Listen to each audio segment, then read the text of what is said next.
Good afternoon. Good afternoon. If you can hear me, clap one time. If you can hear me, clap two times. Okay, if you can hear me, don't talk. It is great to see everyone made it through your workshops and back, and you have a strong appetite. And while you're eating, I just want us to take the time, and if you can help me in thanking this great wait staff who has been doing a great job for us. Absolutely.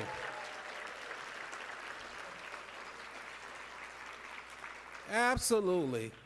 No one has salad or soup or chicken in their laps, and they do a great job. I'm going to move the program here, and we have a very special person speaking for us today at lunch, Miss Diane Ravitch. Sounds like I don't need to do this introduction, but I will tell you that Diane Ravitch is a research professor of education at New York University and a historian of education.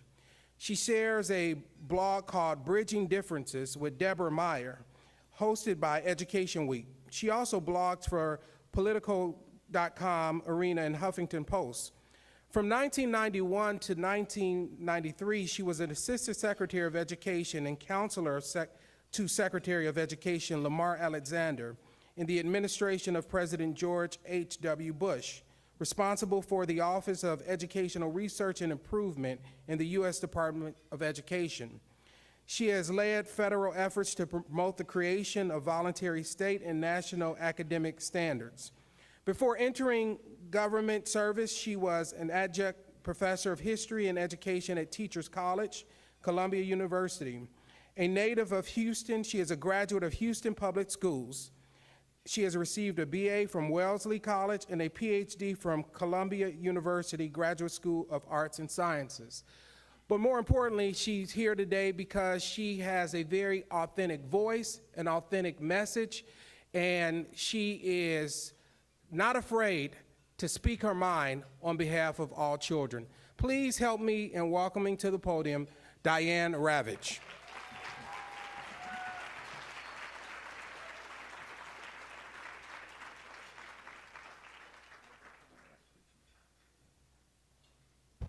Thank you, John, and thank you all for having me here today.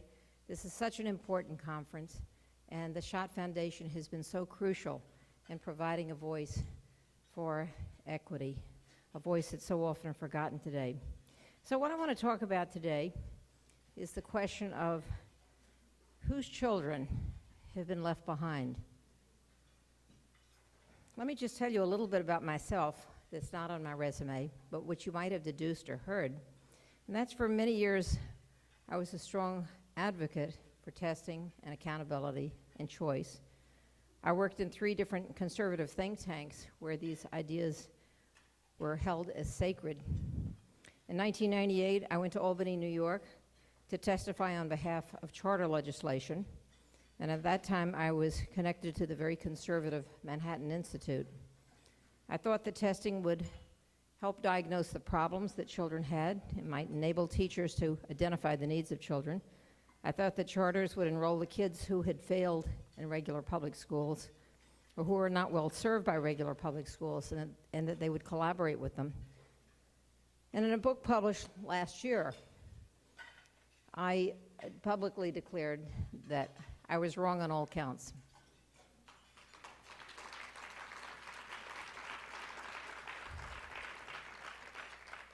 Testing should be used for diagnostic purposes to help students and teachers, but it's been turned into a blunt instrument that's now used to reward and to punish teachers and schools, to fire teachers and to close schools. Charters should be serving the neediest children, but with some notable exceptions, they have become aggressive and entrepreneurial, and instead of seeking out the neediest students, many of them exclude the neediest students and skim the best and push out those who don't make it. In some states like Michigan, the majority of charters are for profit. 80% of the charters in Michigan are for profit institutions. with big dividends to the investors. That is, the money comes right out of the public school budget and right into the pockets of the shareholders. That's wrong. In some states like Ohio, Colorado, and Pennsylvania, virtual charter schools are making millions of dollars for their owners while children sit home alone in front of a computer. These cyber charters get full state tuition, but they have no buildings, no playgrounds, no library, no custodian, no nurse, and very few teachers. Most of them count on a ratio of 100 students per teacher. For investors, this is a great business, pays great dividends. The largest operator of cyber charters, K-12, founded by former Secretary of Education Bill Bennett, investor Michael Milken, has an executive director today who's a former Goldman Sachs partner. He makes $2.6 million a year from tax dollars. It's a great business for the investors, but the educational results are awful. In Colorado, for example, only 12% of the students in the Colorado virtual school graduate, compared to a statewide graduation rate of 78%. We've now had a full decade of No Child Left Behind, and we now know that that law has been a disaster for our children. It's documented the shocking gaps in pass rates between different groups of children, but it's done nothing to change the conditions that cause the gaps. We know the gaps are there. Actually, we knew about the gaps long before No Child Left Behind was passed. Yet Congress is still patting itself on the back for identifying a problem and then doing nothing meaningful to solve it.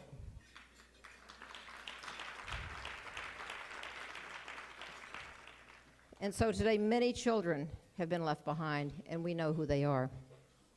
In the year 2000, during the presidential campaign, candidate George W. Bush told the nation about the Texas miracle. He said that there was a very simple way to reduce the achievement gap. He said, all you have to do is just test every child every year, and then you publish the results, you reward the schools and the teachers where the scores went up, and you humiliate the teachers in the schools where the scores went down. And Texas did this. He said, and the achievement gaps was closing, the test scores were rising, the graduation rates were going up, the dropout rates were going down. He said we had to, quote, end the soft bigotry of low expectations and set the same standards for all children, rich and poor, black and white, Hispanic, advantaged, disadvantaged, everyone would meet the same standards. Well, after the election, Congress bought the story and they passed No Child Left Behind, and the law mandated that all children would be proficient by the year 2014 in grades 3 and 8 in math and reading. 2014, that magical year. I've often wondered if there was something in the predictions of Nostradamus that said in 2014, all children must be proficient. But bear in mind that no nation in the world has ever achieved 100% proficiency. And now we know the results of this absurd law.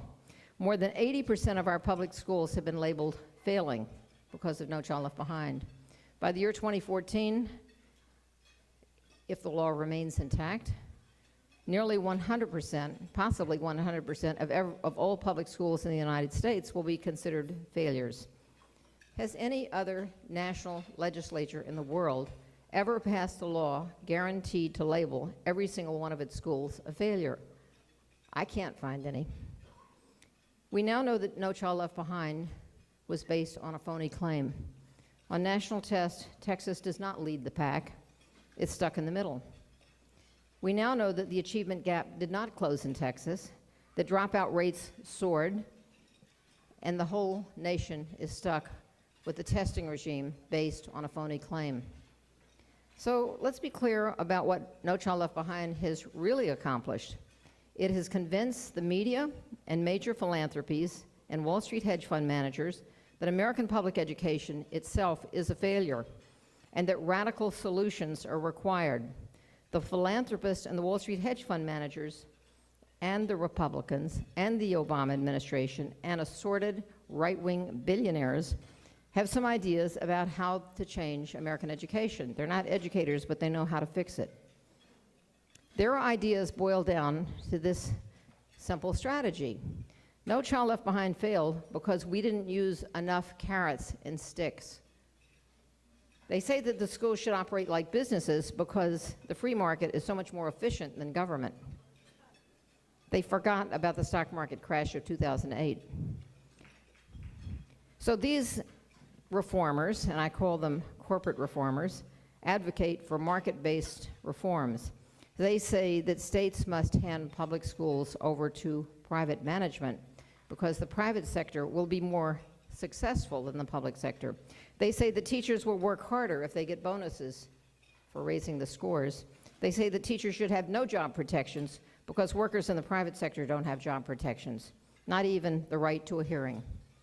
They say that if schools have low scores, they should be closed. They should be replaced by new schools, just like a chain store would be closed if it didn't make a profit.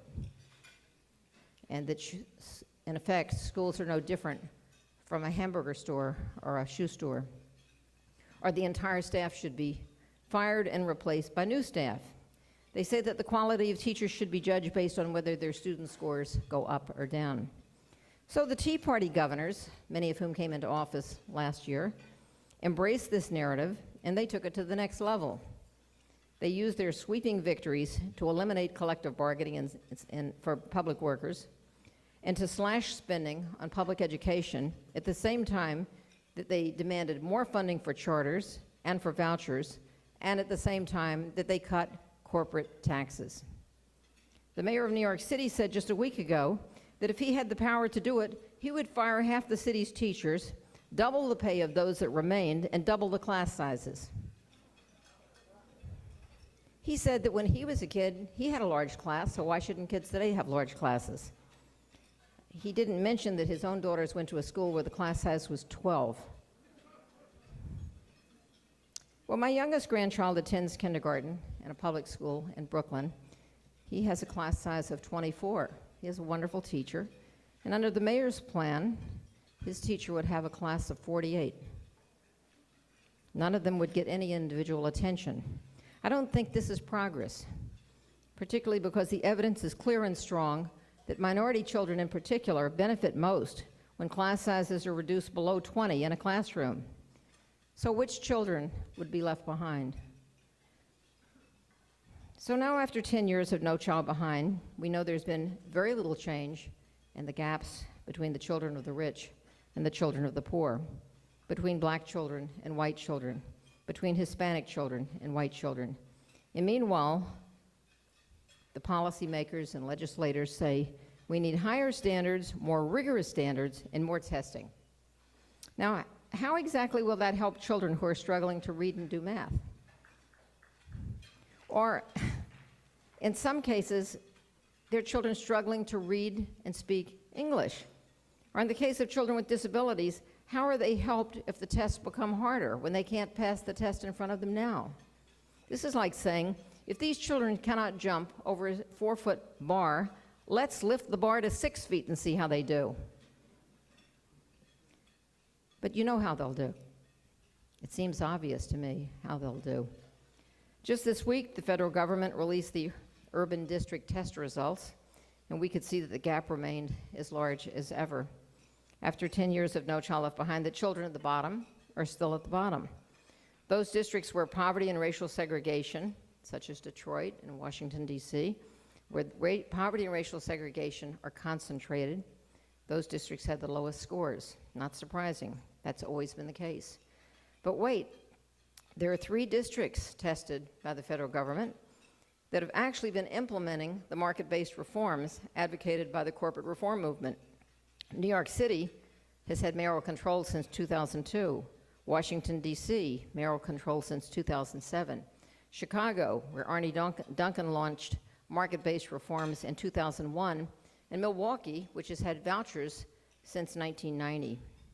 Well, since the mayor took charge in New York City in 2002, the city has enthusiastically embraced market-style reforms. It has more choice than any other city. Parents and students get to choose among 400 high schools, as well as more than 100 charter schools. All schools are given letter grades based on test scores. The city spent $56 million on merit pay and abandoned the plan when it showed no results. And after 9 years now of market-based reforms, the achievement gap between black and white students is virtually unchanged. On the federal test, the math scores are up a bit, but no more than other districts that don't have that kind of market-based approach. And there have been very few gains in reading scores. In 8th grade, none at all. So which children do you think have been left behind? In Washington, D.C., where there have been claims in the media about sensational test score gains, that's not what you see on the latest federal test. In 4th grade reading, the scores have been rising steadily since 2003, but not for all students. The scores of high-income students have gone up, while the scores of black students, Hispanic students, and low-income students remain unchanged for the past 4 years.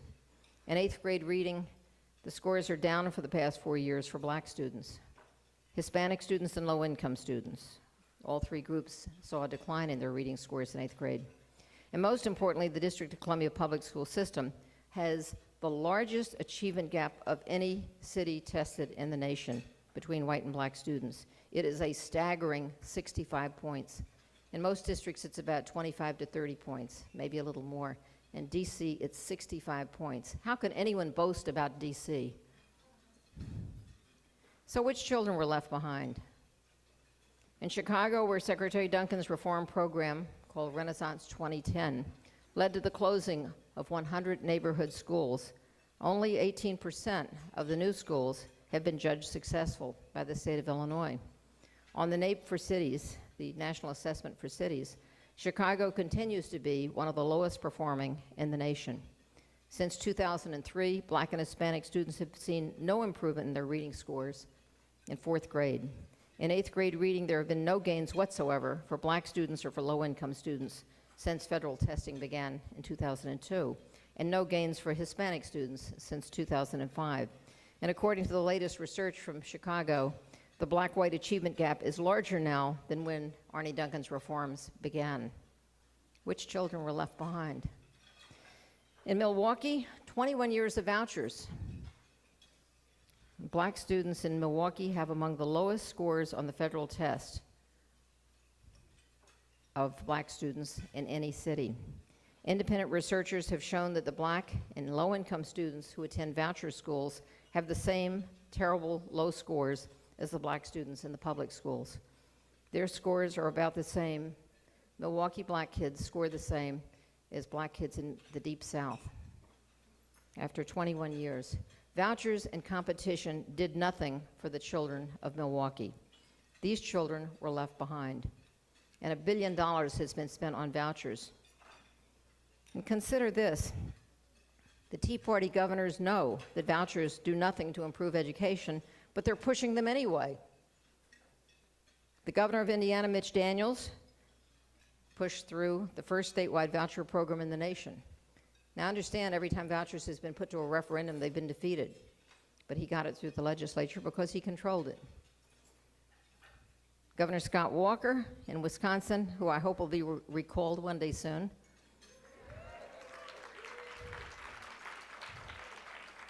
in the midst of rolling back teachers' collective bargaining rights, Governor Scott Walker got his legislature to expand the Milwaukee voucher program, to raise the income eligibility so that more children could go to voucher schools, despite the evidence from both state and federal scores that vouchers do not improve educational outcomes. The whole point seems to be to decimate the public sector and public sector workers. And here's the latest voucher scandal.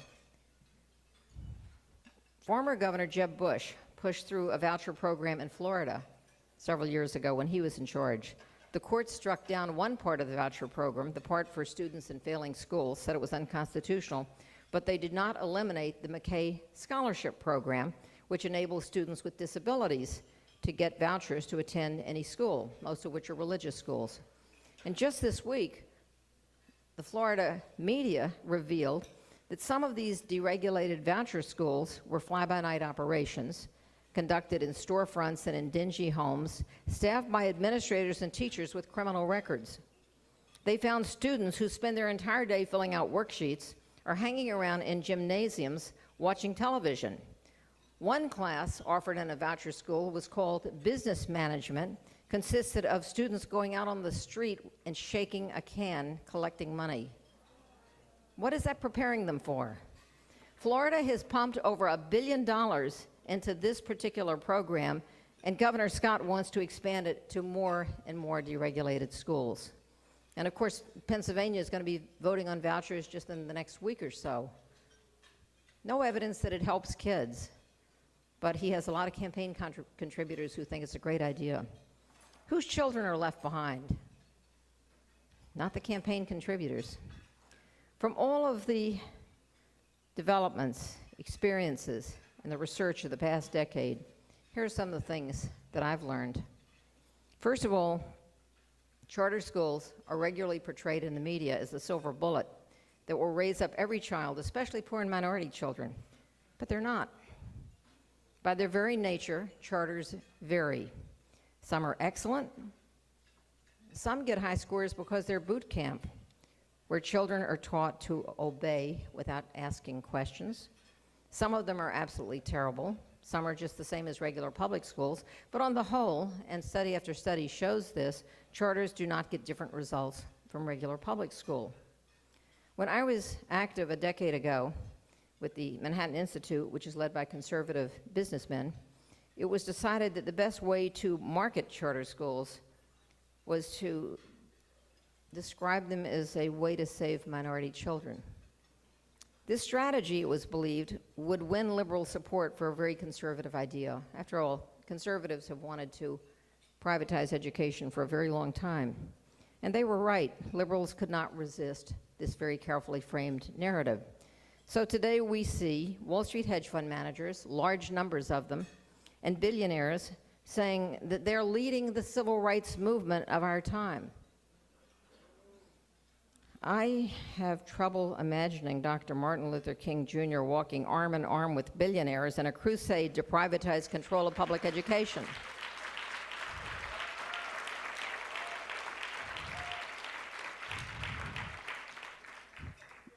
Dr. King understood that social movements need a mass base.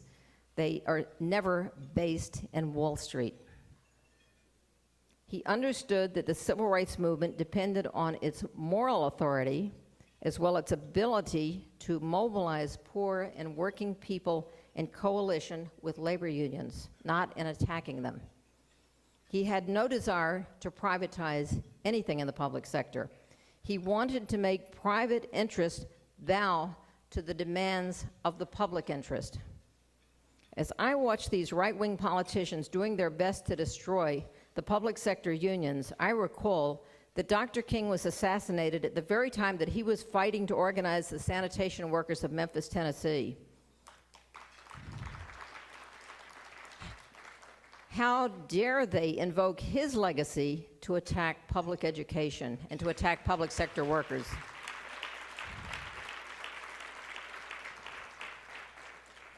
We know, or we used to know, and we should know, that poor and minority children should not have to depend on the goodwill and the charity and the beneficence of the private sector to get a good education. The free market works very well in producing goods and services, although you may not be able to afford them, but it works through competition. In competition, the weakest lose. The weakest fall behind. The market does not produce equity. In the free market, there are a few winners and there are a whole lot of losers. Some corporate reformers today advocate that schools should be run like a stock portfolio. They say, keep the winners and sell the losers. What they mean by that is close the schools where the students have low scores and open new ones. Just keep opening new ones and hope for the best. But this doesn't help students who are struggling. No student learns better because his school was closed. No achievement gap was ever closed by closing schools.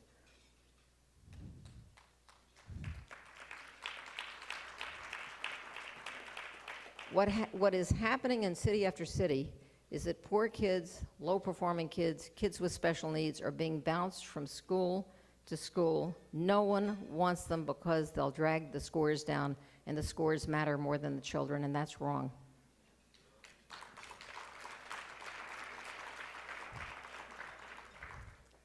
The goal of our education system should not be competition, but a quality of educational opportunity. There should not be a race to the top. What is the top? Who's going to get to the top? Who will be there first? Will it be poor and minority students? I wouldn't bet on it. The top is already populated. You might even say it's occupied by the children of the 1%.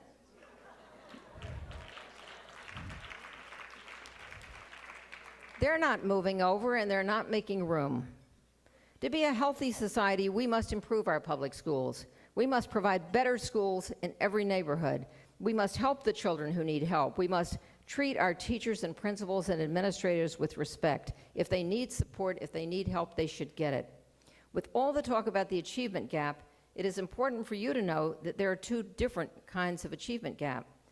One is the gap between the children of the wealthy and the children of the poor. That gap has more than doubled in the past half century as poverty and income inequality have grown. The racial achievement gap was actually cut in half in the 1970s and the 1980s. Paul Barton of the Educational Testing Service studied the shrinkage of the racial achievement gap, and he attributed it to the creation of federal assistance programs like Title I and Head Start. He attributed it to desegregation. He attributed it to early childhood programs and to reduced class sizes and to increased economic opportunities for African American families. And he pointed out, however, that the achievement gap stopped closing after the 1980s. So what were we doing then that we need to do more of? That is the question that our policymakers are not talking about. Instead, they're talking about this race to the top. We now know that none of the current carrot and stick policies will shrink the gap. We know it because they've been tried for 10 years and they haven't worked. Structural changes like charters and vouchers overall will not make a difference. Some kids will do well, some kids will do terribly, but overall it won't matter. Merit pay makes no difference. Judging teachers by test scores demoralizes teachers and leads to the narrowing of the curriculum, so that the districts where the children have the lowest test scores will spend more and more time on test preparation and have less time for the arts, less time for history or civics, less time for science, less time for physical education, less time for activities and projects. The children who need a great education the most will get the least, and many more children will be left behind. The entire current reform movement rests on a fanatical belief in standardized testing. Yet testing experts warn regularly that the test should be used only for diagnostic purposes, not to fire teachers and close schools. The fundamental rule of psychometrics is that tests should be used only for the purpose for which they're designed. A test, a fifth grade reading test, whether students can read at the fifth grade level. It is not a test of their teacher's quality. Testing experts warn that tests are subject to statistical error, measurement error, human error. Sometimes the answer on the test is wrong. Sometimes the question is wrong. Sometimes a thoughtful student will pick the wrong answer because she thought too much about it. My favorite recent example of this comes from the National History Test that came out earlier this year. And the question was, Dr. Martin Luther King was influenced most by which of the following people? And two of the four were ridiculous choices. I forget how, it was obvious it wasn't them. And the remaining choice was between Jane Addams and Gandhi. And I knew that the correct answer that they wanted was Gandhi because that's what all the textbooks say. But a student who had actually done some reading about the life of Dr. Martin Luther King might conclude that it was Jane Addams. It's not an implausible answer. And it might have been the right answer, except that wasn't what the test maker would give you credit for. So we have a generation of children who've been taught only to figure out the right answer and never to ask the right question.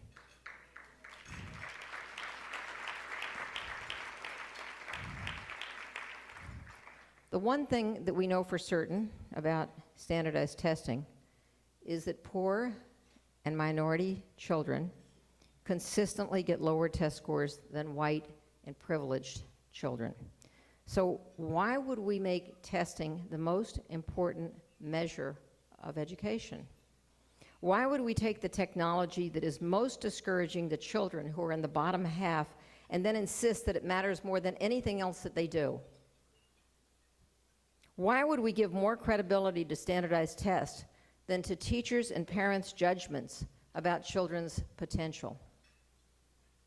In September, I visited Finland, and I want to share with you what this tiny nation has accomplished. It regularly scores at the top of the international test in reading and math and in science. It has the least variance from one school to the next, meaning that almost every school in the country is a good school, regardless of who attends it. Students in Finland never take a standardized test until they finish high school. Teachers in Finland are required to have a master's degree. No one is allowed to teach with an online degree or with 5 weeks of training.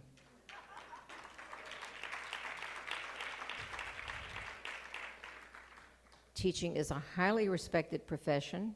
Parents trust teachers. Teachers have autonomy to exercise their professionalism. Every child has regular medical checkups and health care at no cost to the family. Schools have health clinics, whereas more than 20% of our children in the United States live in poverty. Less than 4% of Finnish children are in poverty. What a difference that makes. Children come to school ready to learn, not burdened by the disadvantages of poverty. And here's another, which is absolutely astonishing. Higher education is tuition-free for all.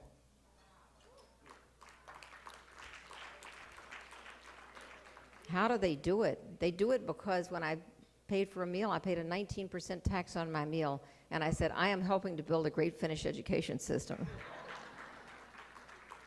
Finland has no charter schools, no vouchers, no merit pay, no standardized testing. Instead, every single teacher is trained and prepared to take care of the needs of children, all kinds of children.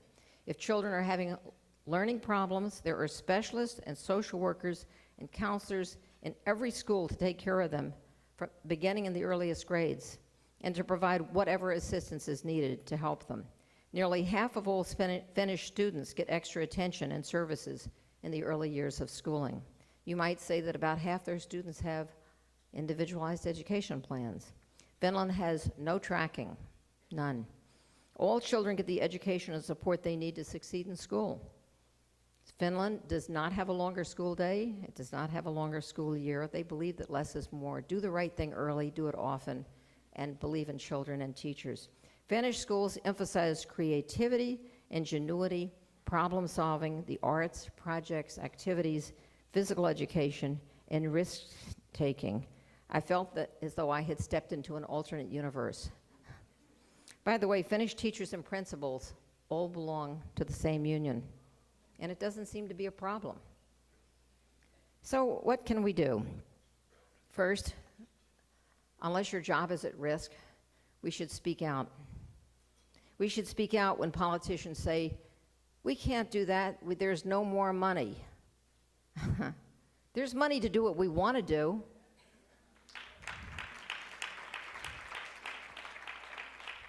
There's money to fight wars in the Middle East. There's money to give big corporate tax breaks. There's money so that some corporations don't pay any taxes. There's enough money for the 1% of this nation to live lives of great splendor. Why is there not enough money to provide basic public services that every child needs?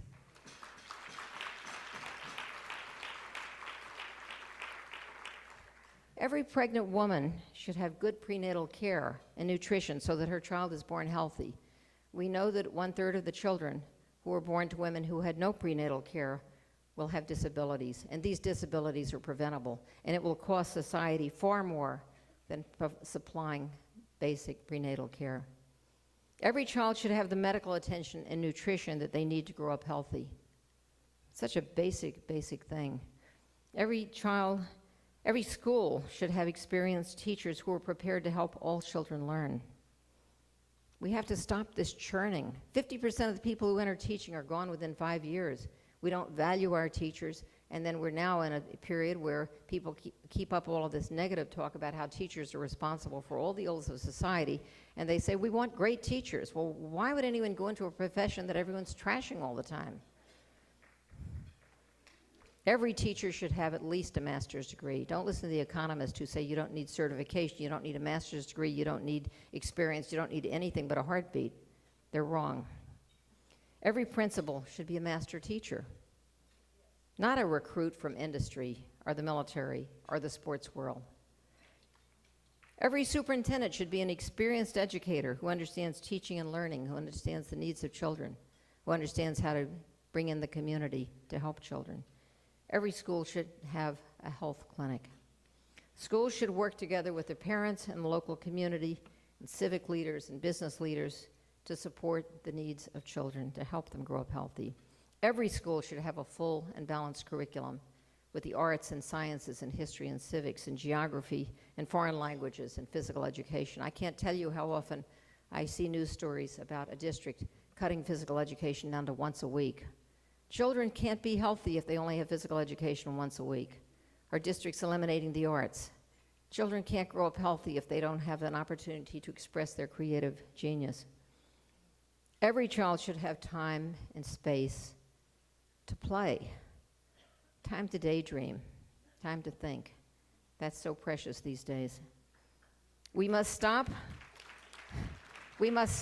investing in testing, accountability, and consultants and start investing in children.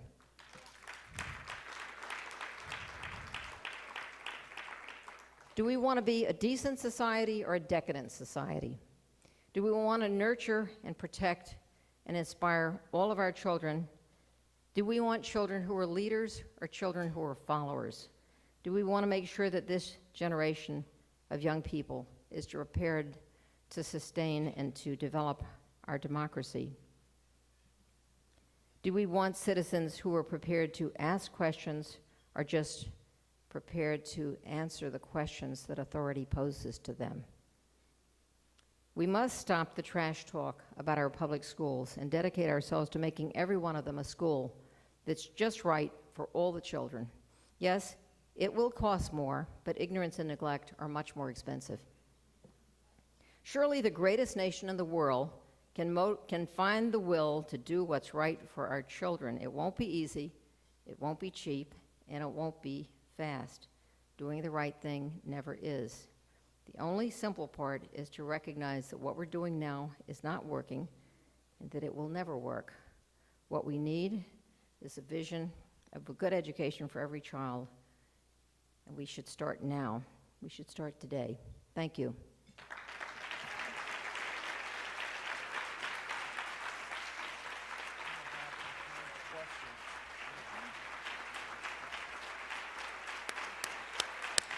Give it up for Diane Ravitch.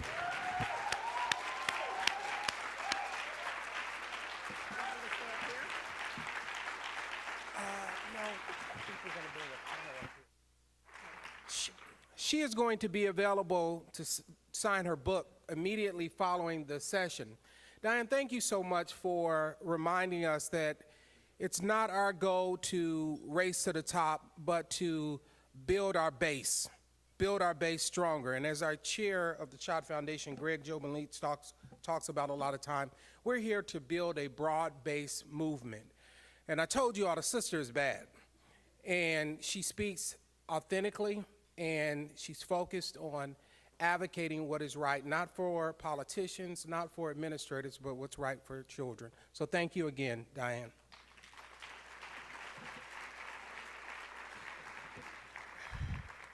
I'm going to keep the session going, and I'm going to bring up the moderator for the next session, Dr. Maya Rockeymoore, who leads Global Policy Solutions, a Washington, D.C.-based policy firm that works to create and advance social change strategies for the world.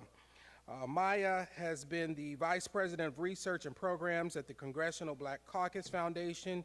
She was a senior resident scholar at the National Urban League, Chief of Staff to Congressman Charlie Rangel. She serves on the board of the National Committee to Preserve Social Security and Medicare in the National Association of Counties and is a member of the National Academy of Social Insurance. More importantly to this effort, Maya, over the last several months, have been working with a number of coalition partners and thought leaders to help us pull together our 2020 Vision Roadmap to support advocates, educators, and policymakers in creating the pipeline that provides all students a fair and substantive opportunity to learn. So help me in welcoming Maya Rockeymoore.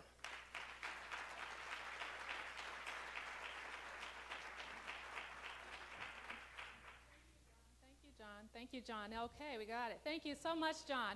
I'd like to actually invite my panelists to come up to the stage as well. And I'd like to thank every one of you because the energy has been amazing. I've been here since last night, this morning. The activism from the floor, the energy that you bring to this issue is absolutely the foundation for a broad-based movement. So I want to thank every one of you for bringing your passion, your intellect. And thanks to Diane Ravitch. Can we give her another round of applause? For being the fantastic advocate that she is. I know that it's very hard to admit that for so long you've been working on a body of research and to say you were wrong. And then to embrace another strategy. That's a profile in courage.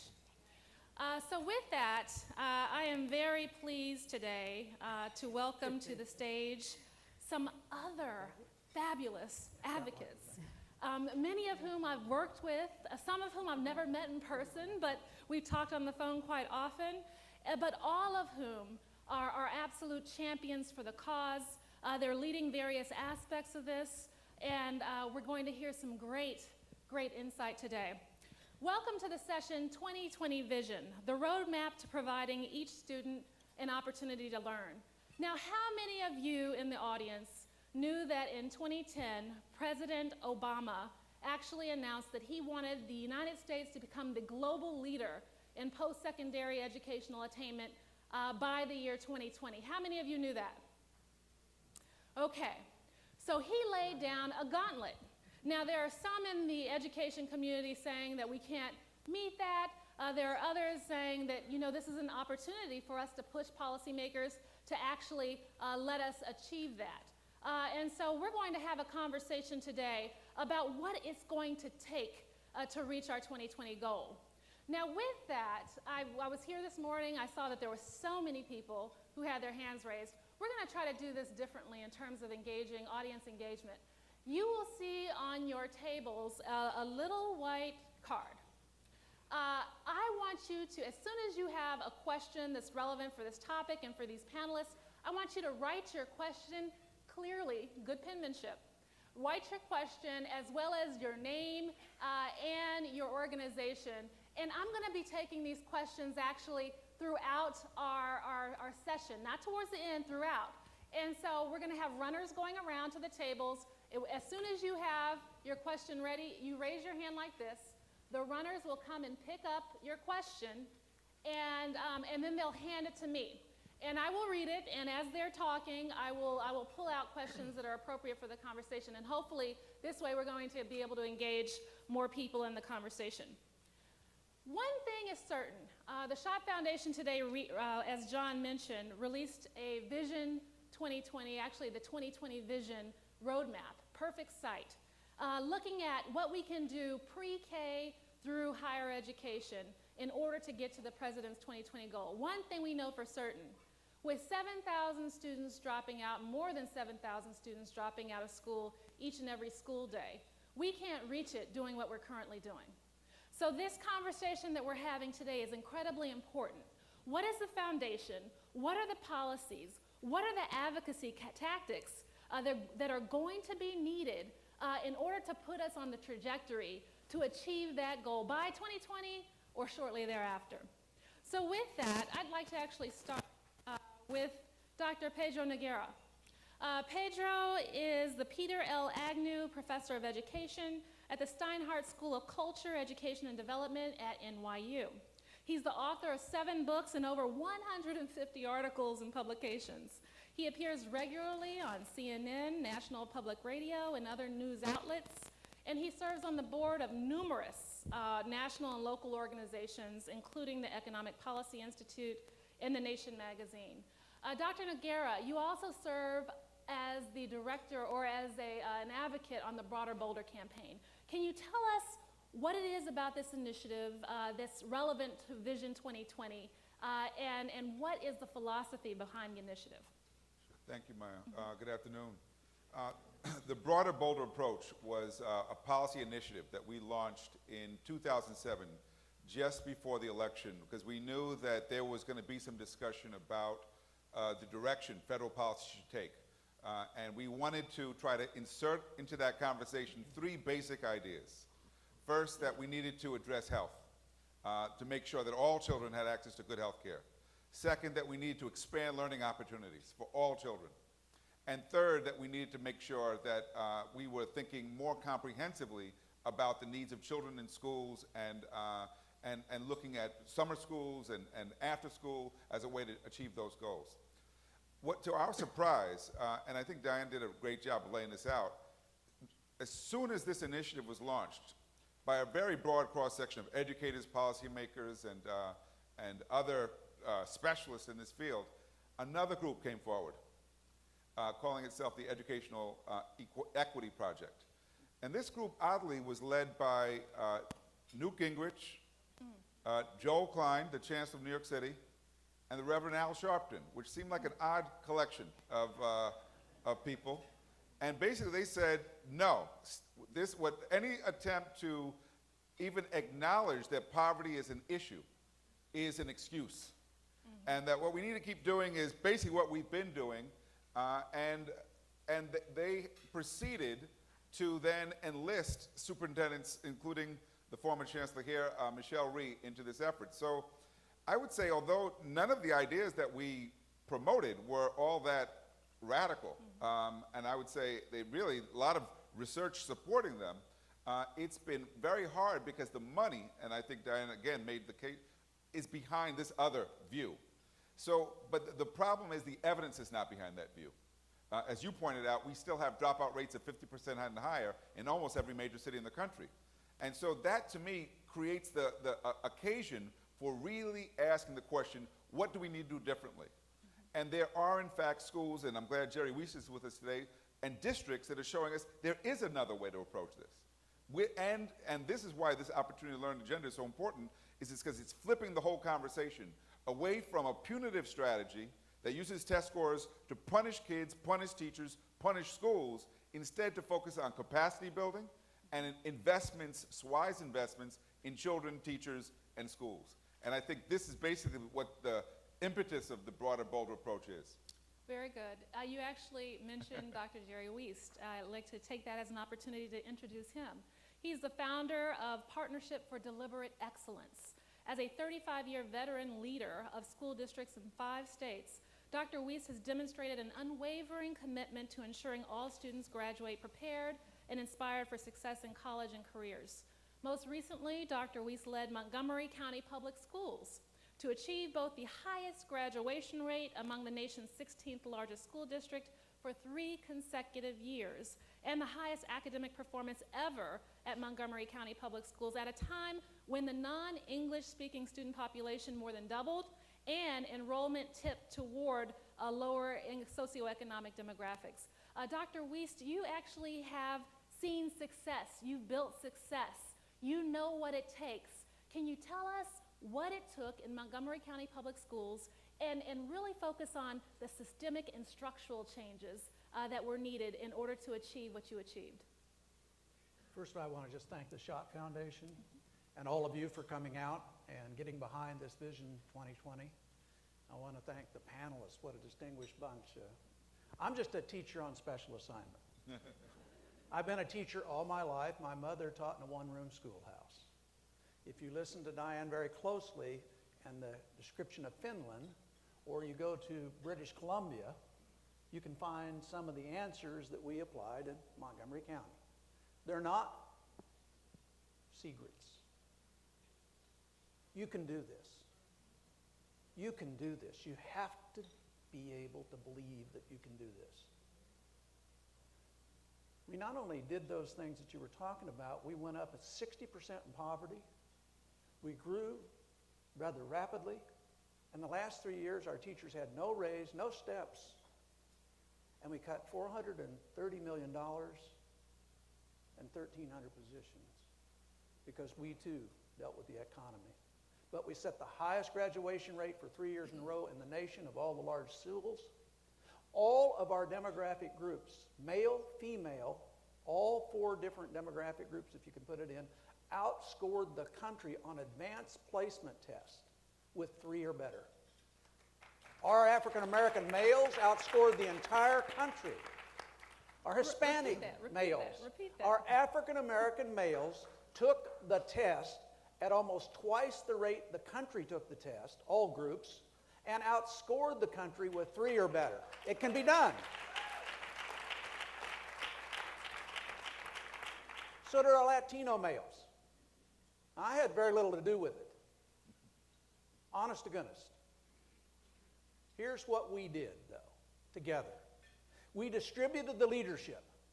We got rid of the top down and started to distribute and open up the veins and arteries and capillaries in the organization. Got rid of the plaque. So the custodian, the person who drove the bus, the person that fixed the meals, all felt empowered to work with the teachers. All felt they were a part of it. We diffused the governance. It didn't all happen at the board table or down at the council. Boy, that was tough. They didn't like that. Loss of power. You have to get the people engaged and involved. And we differentiated the resources. We went to the places where they were most impacted with poverty. We didn't close down their school. We tried to hold their faculty. We tried to train their faculty. We tried to give them the resources, the best. And we cut their class sizes in the poor areas to 12 to 14 to 1, and in the rich areas they went up to 24 or 25. And we did that for a period of 10 years, 12 years. And guess what? We didn't get rid of art, music, and PE. We brought little kids' opera in to the poor schools. They made the scores, they made the music, they did the operas. Wonderful kind of things happen when you engage the most underutilized resource in the school district, the employees. And you get the community and the parents to have a unity of purpose. You put race on the table and you deal with it right up front. Now there's some other things that we did. We went college and career for everyone, got rid of the tracks. We went with a coherent framework all the way down to preschool. We invested heavily in health clinics, in preschool, in teacher training, in capacity building. We reoriented all of our building leaders to be just what a principal ought to be, and that is principal teacher. Principal teacher working with teachers. Once you empowered and took off the onus off the unions and quit playing blame, accuse, and criticize the new ABCs of America and started to work together, miracles started happening. So just remember that. If it's not Montgomery County as a success story, look at Finland. If it's not Finland, look at British Columbia. I can show you places that empower their employees in a coherent framework, build their capacity, and build a unity of purpose, and got outstanding outcomes. So yes, it can be done. It can be done. Do you all hear that? It can be done, and it has been done. Dr. Weast actually mentioned the importance of partnerships, and we have Joy Thomas Moore with us today. She's the communications manager for the Campaign for Grade Level Reading, a national effort committed to cutting in half the number of children who are not proficient in reading by the year 2020. Joy also worked for 15 years with the Annie E. Casey Foundation, where her primary responsibilities included oversight of the foundation's national communications network and management of the foundation's media portfolio. Joy, tell us more about your organization and how you think partnerships are the key to making sure that children come to school prepared and ready to learn. Well, I think we've actually heard in all of the speakers thus far that the importance of partnership. I mean, these efforts, none of this is new. None of this is brain science or you don't have to be that intelligent. You don't have to be a Rhodes Scholar to know that if we don't all work together, we cannot and will not move the needle on, in our particular focus, it's grade level reading. We're looking primarily at low income kids unapologetically, because low-income kids are the ones who suffer the most, as we heard earlier. They're the ones who have the lowest scores, and I think in many ways because there are lower expectations for these kids, and we don't put the time and effort and encouragement in order to, you know, lift them to the point where they can learn. We don't pay enough attention to parents. We don't pay enough attention to teachers. We don't pay enough attention to the principals. These are the people, and we don't involve the rest of the community, the business community, the military. Everyone has a stake in the productivity of our children, and yet we, you know, say, you do this, it's your fault. I love that, the ABC. I mean, that's absolutely right. Acquisition, what is it? Accuse, blame, criticize. And criticize. The new Yeah, ABCs. that's right, and then that's absolutely right. So what we're doing as a campaign is to say, okay, we're looking at three sort of legs on the table. One is that that kids must come to school ready to learn, and that means that parents have to you know, be empowered and given the skills to teach them. Parents are the best and first teachers. They have to, the whole health piece. I mean, I look at my son, I'm a new grandmother, and I think my granddaughter there has not been a day since the day that they knew that she was conceived that they have not read to her. Every day she hears a book. She's now 6 months old, and she's actually trying to turn the pages. You know, I think so parents need to you need to model this, you know, for parents, so the kids do come to school ready to learn. Then the next thing is that kids stay in school. So we're looking at the whole issue of truancy and whether or not they're in the classroom. They cannot learn if they're not in the classroom. And the third is the summer learning loss syndrome.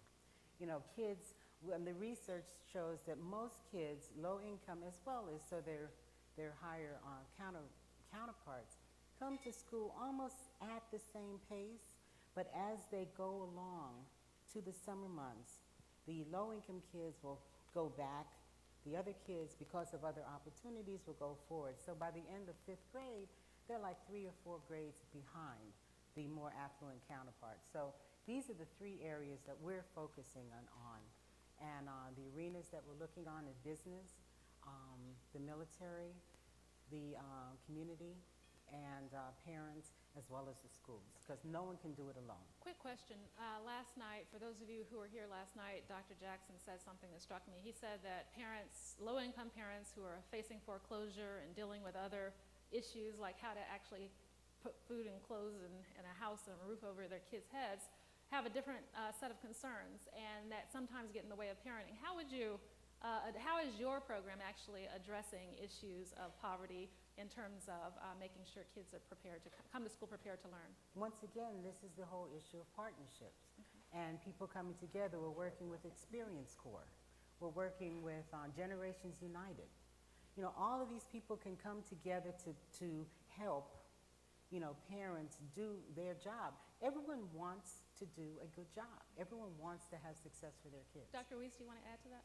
Yeah, what we found is that we had parents working 2 or 3 jobs. They had all those issues, but it was our fault because we weren't talking in plain ways to them. When we put a set of keys or predictive analytics and put it in language that could be easily understood and organized the parents at times where they could actually meet and learn how to do this with parent academies and things like that, they were equally good at kicking our butt as rich parents who already know the pathway. The key is the system has got to get off the educational ease, and we've got to talk to people. The reason they're not involved is that we're not talking to them. We're not talking to them in a way that they can hear us. They don't need to learn a foreign language to hear us, okay? So thank you for that. I'd like to now introduce you to a gentleman whom I had the pleasure of working with over the past almost 8 years. Dr. Michael Wotorson, actually I gave you a PhD.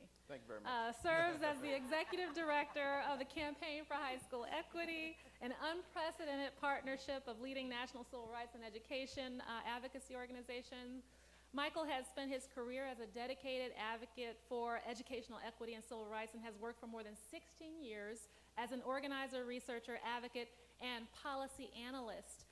Michael, we actually, because you are from the NAACP, you've worked as an advocate there, we've actually got a question from the floor from Joan Duvall, who is the Flynn Chair of the Pennsylvania NAACP Education Committee. You might have even worked with her in the past. And she asks, why do over 7,000 students drop out of schools daily? And what will change that? And since you're working on high school education policy, tell us about CHSE, but also about why the high school, that critical 9th grade year in high school is critical to this issue of dropouts. Sure, thank you. So first of all, I want to thank the Shaw Foundation and all the panelists and all of you for this conversation. And actually, I work with Dr. Flynn now, so, but we didn't plan that question. So there are a number of reasons, obviously, why so many kids are leaving our schools at such alarming rates. But I'll just highlight a couple briefly.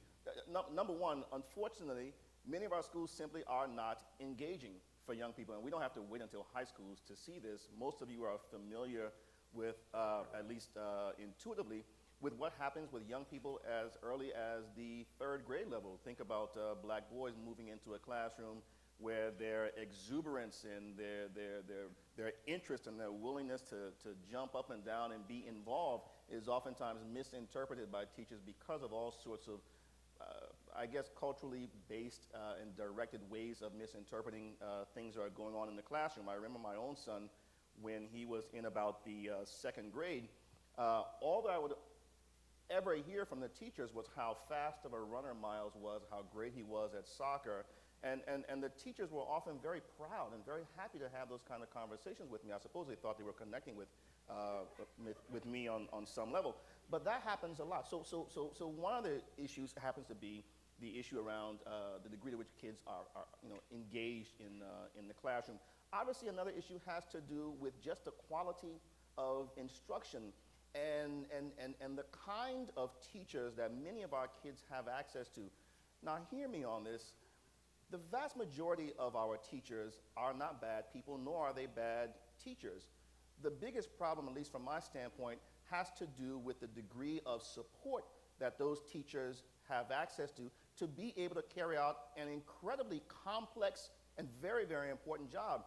And all too often in our country, it is easy, as Diane pointed out, to just sort of dismiss the science of teaching and dismiss what teachers do in the classroom and sort of lump them all into this category as though they are just some sort of lifeless bunch of automatons, and if they're not doing a good job, just get rid of all of them. You know, that sort of truncated, narrow conversation that we have around what goes on in the educational enterprise affects kids of color in really, really hyper ways. At the high school level, because that is where the vast majority of our kids obviously will potentially sort of springboard into college or not, for us at the Campaign for High School Equity, it was really critically important that we make sure that the perspectives of communities of color were authentically represented in the policy and practice reform conversations around high schools, because hitherto that was not happening. Some of you may be familiar with the Black Star Project. The president of this group often likes to say that people want to talk about us without us, and that very much is what was happening and continues to happen to a very large degree. One of the things that the Campaign for High School Equity, which includes a broad range of national organizations that represent communities of color, not just the African American community, but certainly the Native American community, the Southeast Asian community. But one of the things that we've been, I think, fairly successful at doing is raising the attention of our communities and how important it is for our communities to be critical parts of the conversations that go on at the federal level and at the state level. And that is actually how I am familiar with Dr. Flynn, because she's actually helping to lead some of the work that CHSE is supporting in the state of Pennsylvania. I just want to say one other quick thing, and I'll shut up. You know, we unfortunately, I think, we're in a what I like to call sort of a McDonald's society. We want everything really quickly. We want silver bullets. We want to reduce everything to a McProblem. And for those McProblems, we want McSolutions. But we fail to recognize that in pursuing things in that fashion, we are deeply, deeply hurting our children, and we are deeply, deeply hurting the future of this country.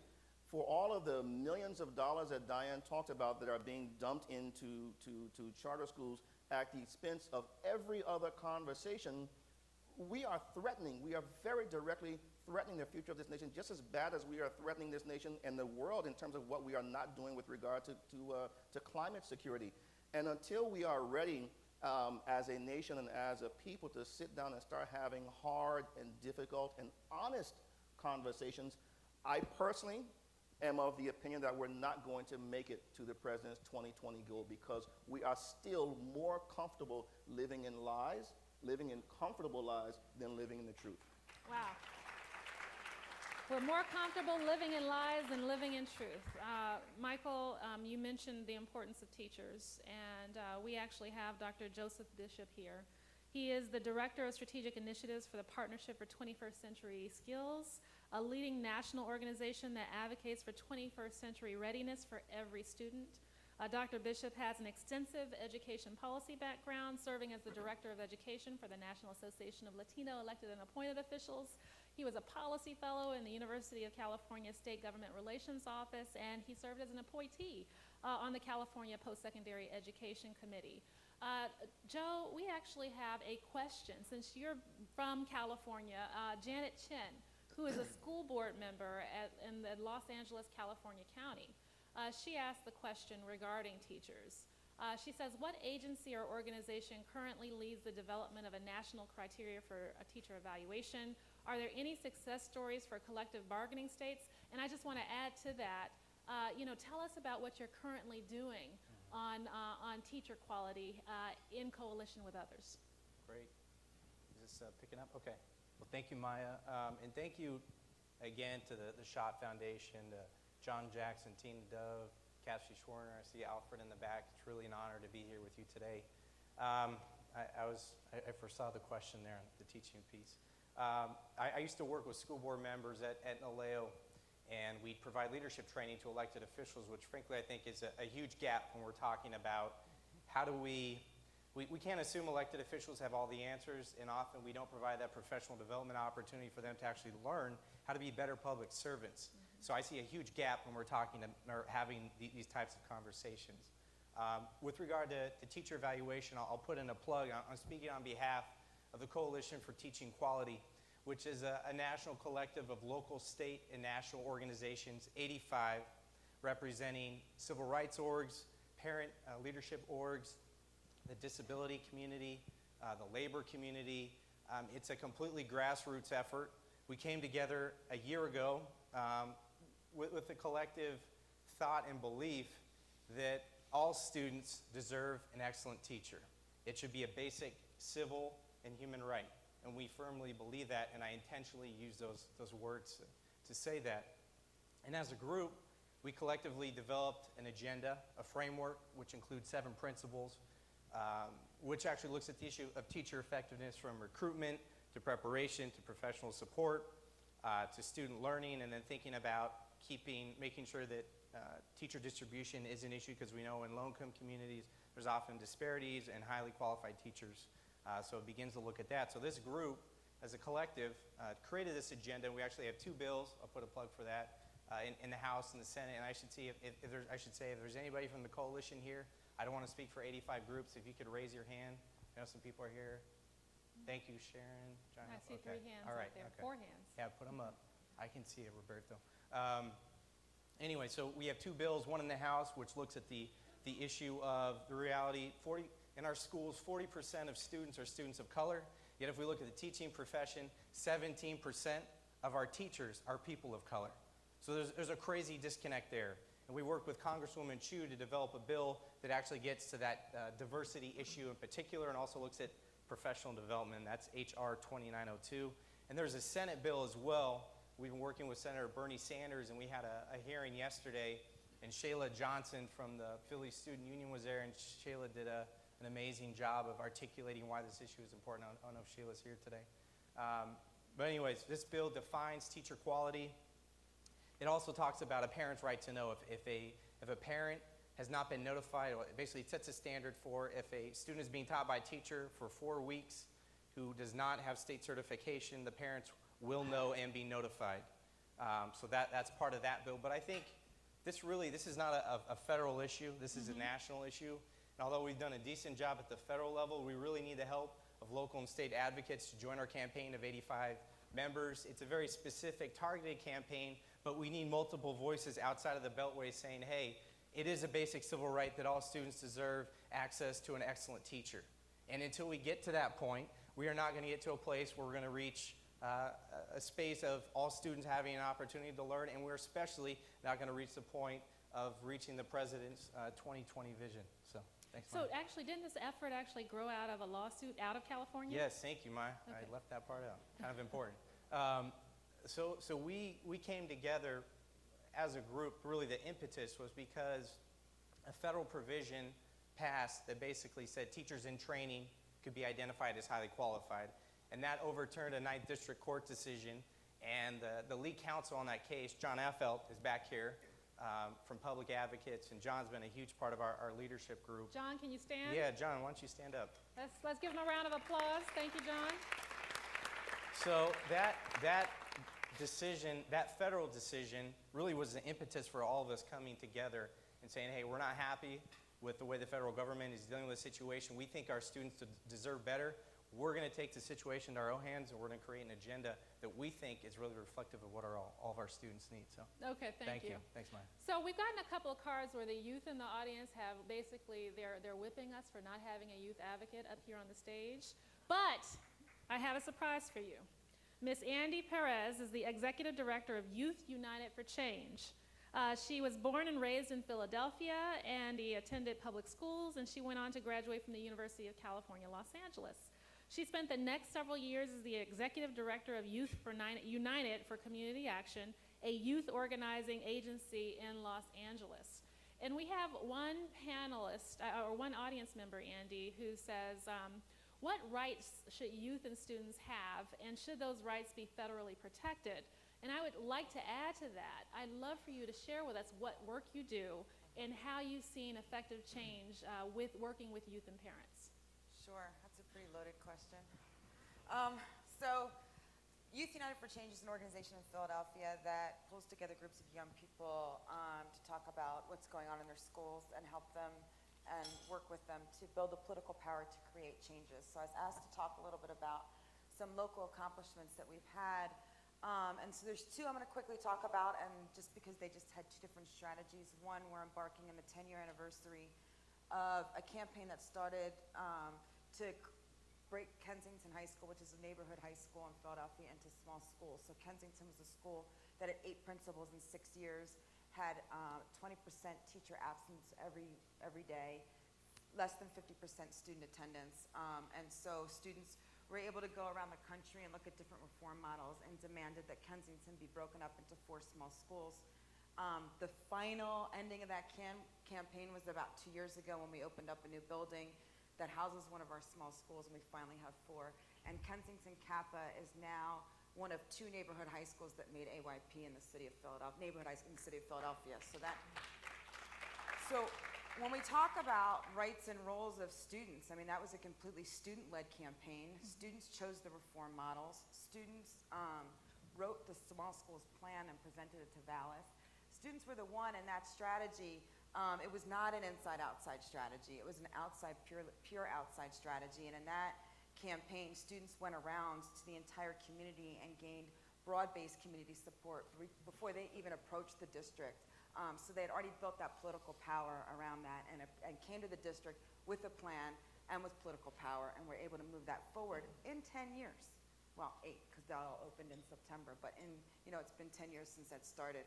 And so the other campaign was an inside-outside strategy. We recently, our former superintendent, sorry for the side note, our former superintendent in the budget crisis had decided to cut accelerated schools, and accelerated schools are for students who've been pushed out of traditional high schools.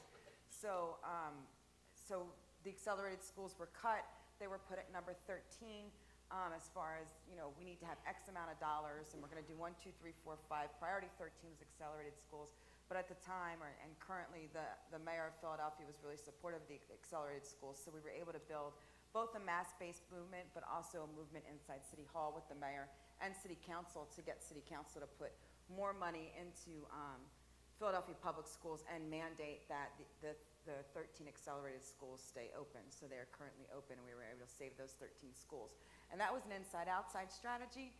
But I also want to just reframe a couple things. Like, so there's a number of organizations here. Youth United for Change joined a coalition of, or an alliance of 20 organizations who have accomplishments far greater than ours at the local and state level, and formed the Alliance for Educational Justice. And so I think that oftentimes, especially when we talk about students and students being lost in the debate and what rights they have, and whether or not something should be federally mandated, I think is something that young people need to talk more about and that I can't stipulate, right? But I think that the policy folks and our policy allies are very disconnected from the work. And so we talk, and not intentionally, and we talk a lot about needing to build these broad mass-based movements, and that will include the voice of young people. And that's going to come by building the local work, building it to the state work, and then building it to the federal work, to really build a mass-based movement. And I think, like, one of the things that, you know, just the hearing, and it didn't dawn on me till we were up here, is we were talking about the president's goals for 2020, and we're not talking about our goals for 2020. And if we're serious about creating a mass-based movement that's going to create real change, we need to talk about our goals for our community and for our families. I think that's a salient point. I'm going to actually revisit that in a few minutes. But we do have a question from Deontay Richardson. He's a member of Upward Bound, and he wants to know, how do you educate students who don't want to take the opportunity to learn? Since you're on the ground, I'm just wondering if you have an answer for that. So I'm not a teacher, I'm an organizer, but we often talk about, I don't know that young people walk in with the intention that they don't want the opportunity to learn. And I think that's part of that blame game, is that, well, let's blame students because they don't show up. I think students vote with their feet, and if they're not being educated, they tend to not show up, right? And it's not in an organized manner, like they talked about this morning about why aren't kids protesting and not walking in the building. It's in a very individual way. And so, you know, I think if we're creating environments that are student-friendly and community-centered, that young people will go to school. And that's where the focus needs to be, and not in thinking that kids don't want to learn. Okay, now we're getting into a section. Thank you for all these questions. We're going to try to get through this. This is going to be a dynamic portion of our conversation. All of our panelists have been introduced. And when I pose a question, I might direct it, but I would love for you all to interrupt if you have a perspective that you would like to share. We have a line of questions that basically ask, what is the role of money? Why does money matter in all of this? And Dr. Noguera, so one person in particular said, what do you say to school leaders who say they can't afford to provide comprehensive services like health and after-school programs? Who should pay for what? Well, I think, is it Joy? I think spoke to the point. I mean, ideally, we would like to see major changes in policy at the federal, state level that would bring resources in. But until that time, then we have to look at community resources. And I think Joy's point about partnerships is where we need to focus our energy. We're doing this work, been doing work in Newark, New Jersey right now, which has very deep poverty. But what we're trying to do is bring support for schools by engaging other institutions, universities, nonprofits, churches, local business, to support schools in ways that help to build capacity so that no child is going to school hungry, no child has basic needs not being met, parents get the support they need. And so, you know, we live in the United States of America. This is a rich country still. And what we're not doing very creatively is tapping into that wealth to support our schools. Now, I would say that there are some communities, particularly in rural areas, where tapping into wealth is going to be much more difficult because there's no immediate sources of wealth nearby. But in our cities, that tends not to be the case. If we can find ways to get industry and find ways to get government and universities working together in support of schools. So basically, through partnerships, you're leveraging more resources. I would put it in this very trite way. If we cared about schools the way we do about football teams, we would be fine because we invest heavily. I was in Cleveland 2 weeks ago. Cleveland spent over $280 million on a new stadium for the Browns. The Browns haven't been in the Super Bowl since 1963. Right? Meanwhile, they're cutting everything out of the schools. It is a clear indication we love football more than we do children. Dr. Weast, how did you all actually leverage resources to do what you did? Well, first of all, if you do tap all of your people and they actually come to the table and think about what they want to accomplish and create a coherent framework, they will then start to take a look at the structures that are out of line with that. And they will take a look at the culture and how to make it more engaging for both the student and the people who work there. When they do that, then they will reach out into the community and try to, regardless of how much money you have, try to organize in a coherent and collaborative fashion, whatever resources. We looked at the Harlem Children's Zone about 10 or 12 years ago, for example. And what was the secret of their success? Well, they got a good leader, and they had some resources they had to raise almost annually. But what they had was a coherent plan. We went into an area of our county, 147,000 students, and took a look at just one zone. Here's what we found. We found about 70 or 80% of the kids had no health care. They had to go to the hospital and only could go to the emergency room. We found out the buses wouldn't go in that area because there was crime. The police were having a problem with that area. More house calls, more all kinds of things. And we found that there was plenty of money being spent, but no communication. Absolutely no communication. Between the schools, between the homes, the social workers, and we sit down and we piece together, and we had to get a bunch of Philadelphia lawyers, I would call them, to figure out how to get around all of the FERPA and things requirements so we could do that. So we could actually start sharing information and do this zone in a way that we could bring health care, we could bring nutrition, we could open up after and before school care, we could align everybody. And then what we found is that the dollars that were being spent repurposed, went farther, did more good, and were part of a coherent pipeline. And I think that's what we're going to have to do a lot more of. But it comes with empowering people to communicate. Not creating more agencies, but taking the agencies that are created and getting them to collaborate. It's putting the child in the center and asking yourself, we can do this under what conditions do we need to make necessary for this to be done? When we just asked that question, things started really popping. And did that take resources to ask those questions? To formulate those? No, it took, we had to get off our power kicks, okay? Because every one of these organizations were out trying to raise money and be powerful, and I was just as bad, as anybody else. And what we had to do is learn about, again, distributing power, distributing leadership, listening, and So what was the catalyst for getting rid of the ego and creating a table where people came around? We were scared to fail. Okay. We were scared to fail. You see, we were a system that was growing minority children more exclusively, growing poverty exclusively.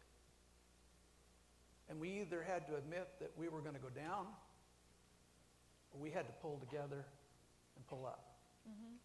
That's what I am trying to explain. And that's what the country needs to realize, right? Yeah, you can do it. You can do it. It is hard. You have to give up your territory. You have to work together. You have to deal with the race and the poverty. And you have to think about a coherent plan. And you can't write off different agencies. Everybody's got to come to the table. And you have to develop a new common language. Go home and tell your mate tonight you want to reform them.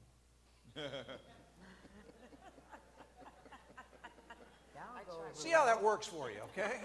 See how it works. You'll be out in the cold. with a You'll be blanket. out in the That's cold, right, that's okay? exactly right. We talk disparaging. We got to change the rhetoric, folks. We've got to change the rhetoric.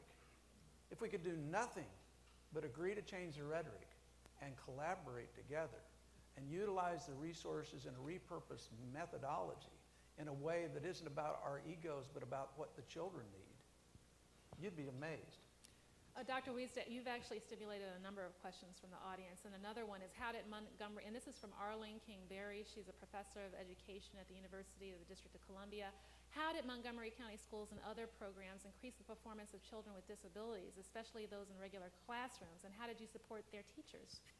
Integrating into the regular classroom.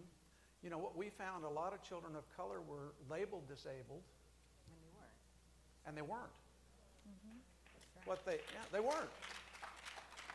What they lacked was a good early childhood education. Right. What they lacked was a coherent framework and a belief system and expectation. What they lacked is our inability to actually instruct. And we found that children, regardless of their physical or mental or whatever limitations, that aren't served by just labeling. What they are served is by including with high expectations. Because regardless of what you think, everybody ages out of the public schools and has to be able to support themselves or at least live a decent living. We need to have high expectations for every one of the children. That was one of the big, huge ahas we had. It's very difficult to operationalize. You know, when I think of this issue, I think of my brother who has written 3 books. He's ABD in terms of his education, meaning that he's all but dissertation on his PhD track. But when he was in kindergarten, they wanted to put him in special education.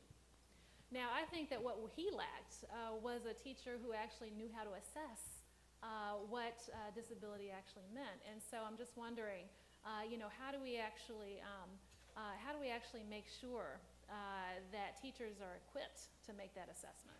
We really had to go through a checkup from our neck up on how we learn to teach, what our expectation levels is, the proper use of data. Data was very important in our using the right metrics. What we did was in early childhood, we had expectations that every child, in fact, with our predictive analytics, you had to read at level 6 on running record, and that projected about an 80% chance of you getting out of college within 6 years based on our own student population.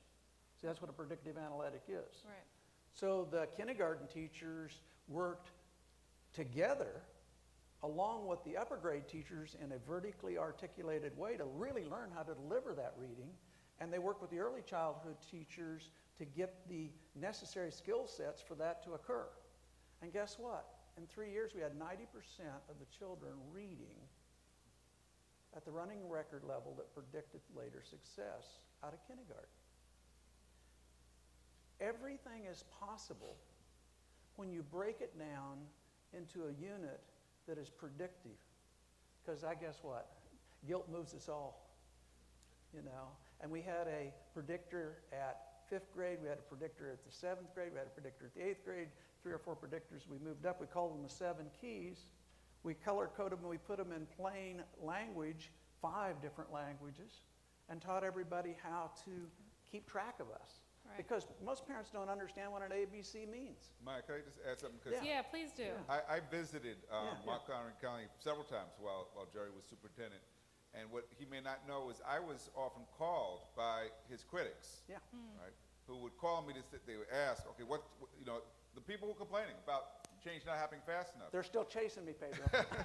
And I bring that up because it's important for you to know that even as he's describing successes, it's not easy, it's not simple. There are fights that occur along the way because of the pace of the change. You know, when he talks about putting more resources into low-income schools, well, guess who that pits off? Those high-income parents then are saying, you know, they're not too happy about it. And I spoke to that side of the group as well. Yeah. So I just want, it's very important as you hear this to understand what goes into it. The work, the kind of leadership that he showed to be able to keep this community together as they made these reforms is not easy. So- and what we're seeing in so many districts, and Philadelphia is a good example, is there's no sustained leadership. Yeah. Right? And so you can't make change when you're changing the superintendent every 2-3 years, or when everyone is fighting with each other instead of taking a more constructive approach. So actually, I mean, what I think we're bouncing around a question and an issue that Dr. Weast raised, but we need to explicitly address, and that's the issue of race. So whether you're talking about high-income parents, and you can define that also as predominantly white parents, if you're talking about, and actually Joe raised the issue of color when it comes to the number of teachers who are of color and who they're teaching. So the comment was made to put race on the table and deal with it. What are your views regarding a high ratio of minority students under the administration and being taught by a race of people that do not look like them, and in some cases are worlds apart in terms of culture? This is from Julia Harden of the Rural Community Alliance, and I'd like to have Michael and then Joe address that question. Sure. To be very honest, as long as the teacher in the classroom is effective, is properly supported, has all the resources he or she needs to be able to deliver their content and move kids from point A to point B, I don't really think race should matter. You know, I come from a country where the vast majority of my teachers were from another country. I come from Liberia. Many of my teachers were from Nigeria or from Ghana or from Burkina Faso. What you may not know is that the cultures in those different countries in West Africa are extremely different. But at the end of the day, if you have a teacher in the classroom who cares about those kids, cares about their development, cares about his or her profession and ability to deliver that content, good things will happen. Unfortunately, what we have all too often is teachers that are just being beat up on every day, being paid horribly, being told that they have to ignore all of the unique things that kids bring to the classroom. And at the end of the day, I mean, I know when I was a teacher, it was extremely frustrating, but at the end of the day, you end up with people who are just tired. And then the other piece of this is that no one really wants to honestly talk about race in this country. As soon as we bring it up, everyone gets uncomfortable, everyone sort of moves away, and the conversation never proceeds. So. Yep. You want to go first? No, why don't you go? No, ladies first. Well, I think that's right. I mean, my kids, for example, have had some outstanding teachers of all races. But I think what happens oftentimes is when you don't have a mix, you know, a solid, you know, an imagery. I mean, my thing is sort of communications and, you know, imagery and that kind of thing. When kids don't see their teachers, their principals, their, you know, people who look like themselves, and only people they see are other people, then that starts, you know, creating a whole narrative, which, you know, when they go, if they, you know, live in a disadvantaged neighborhood, then, and they see people, okay, this is where, you know, where I am, and this is what I, you know, want to be. So I think that because there is not equity in the classroom, in the administration, that's what causes the problem. So I completely agree with that. I just want everyone to think about this fact. Right now, less than 2% of the number of teachers in the public school system are black males. Mm-hmm. The reality is we are not going to significantly increase that number in the next month or in the next year. But we got to do something to make sure that these young black boys learn and get out of high school and are able to go on to college. So the question becomes, what do you then do? Do you stick your head in the sand because we don't have enough black male teachers? Or do you ensure and demand that those teachers that are in the classroom are empowered with the right kind of cultural competencies, have the right kinds of supportive systems that they need to be able to properly assess these young people, these young boys, and be able to teach them properly and appropriately? I actually opt for the latter. And the last plug I'll make around the resource question that conversation we were having is you cannot and should not let the federal government off the hook. It's great to have all these partnerships that bring resources to the table and to the question, but the federal government has to play an important role there, not only in terms of setting up competitive systems. At the Campaign for High School Equity, we've been advocating for the creation of a post-secondary school improvement fund for some time that is specifically focused on making sure that high schools are strengthened in terms of quality. So we have to keep the federal government on the table. Actually, let's hold that point, because I'm not going to leave the race question. But Bryant Muldrow has written in twice with the same question, and he wants an answer. He's with the Baltimore Algebra Project and the Institute for Democratic Education in America, and he asks, again, what rights should students and youth have, and should these rights be federally protected? Could you speak directly to that question? Number one, I think it should be a federally protected right that every student has access to a highly effective and a well-trained and well-supported teacher, period, end of story. We say all the things that we are, or we say we are as a nation, but the reality is the degree to which we're willing to make those things actually happen in terms of how we serve the most marginalized, that's going to determine the strength of our democracy. So certainly, first, the access to that teacher. Secondly, it needs to be a federally protected right that all kids have access to a rigorous college-bound curriculum. I cannot have a kid who goes to school in PG County and in algebra class, he or she is balancing a checkbook, and then I walk across town in Bethesda and they're actually working on quadratic equations. Exactly. I'm not making this up. This actually happens. This is true. So, those are just a couple of examples of things that we ought to be saying directly. This is a federally protected right. And if it's not happening, yes, there should be consequences, because our kids and our future is too important. And the other dirty secret that goes with that is that, and this is particularly an issue in districts like Montgomery County, is that we not only track kids by race and class, we track their teachers.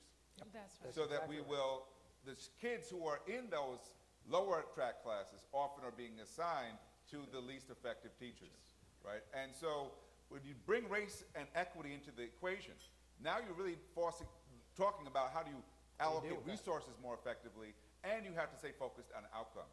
So we've got to deal with the race issue, but we also can't let the race issue prevent us from focusing on the big picture of these questions about resources. I think Sorry about that, Joe. No, you're No, good. thank you. Keep speaking, Pedro.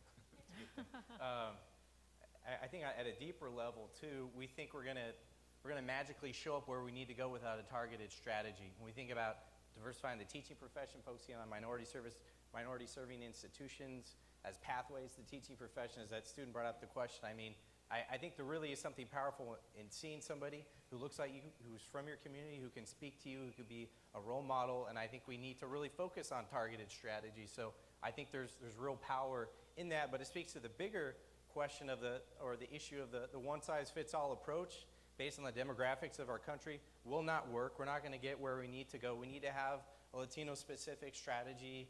Strategy focuses on the API community, the Black community. It has to be very targeted and specific and culturally specific as well, or we're not going to get where we need to go. Dr. Weast, I'm going to get to you, but Joy mentioned earlier segregated neighborhoods, and we have a question from Elaine Gross along this line. She's with Erase Racism. What are your thoughts about the connection between racial segregation and racial equity in academic performance? So actually I'm going to turn it over to Dr. Weast because you have some strategies that speak to the federal protection issue, but you also dealt with an issue in your community with regards to the neighborhood situation. Red-green, we called it. Okay. First of all, I want to, we can't cover everything up here, but there is a book written by Harvard Education Press on 10 years of our reform called Leading for Equity, and I highly recommend it. It's somebody from an outside viewpoint. Harvard also did several case studies on us, 2 of them on race. They've got an A and B case on race. And, many of the people have written and studied because it was very controversial. We didn't come through the race door first. You can make a moral argument or you can make an economic argument. We came through the curriculum instruction door first, and with the proper data, boiled that pot down, and at the bottom you found, this differential.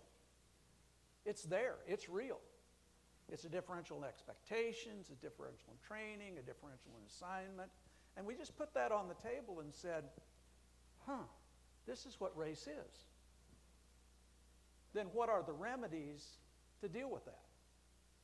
Oh, one of the remedies was, well, if you can't get enough people to go into the teaching, man, Lord, we got 11,000 employees. Let's pick out the best and start some accelerated training, and we'll get them into leadership positions. 60 to 70% of all of our building principals are minorities, male and female, Latino, Asian, African American. Central office, we can do something about that. Guess who is 8,500 employees in that school district that work in driving buses and stuff like that? You know what their minority composition is? Big. You know what we did?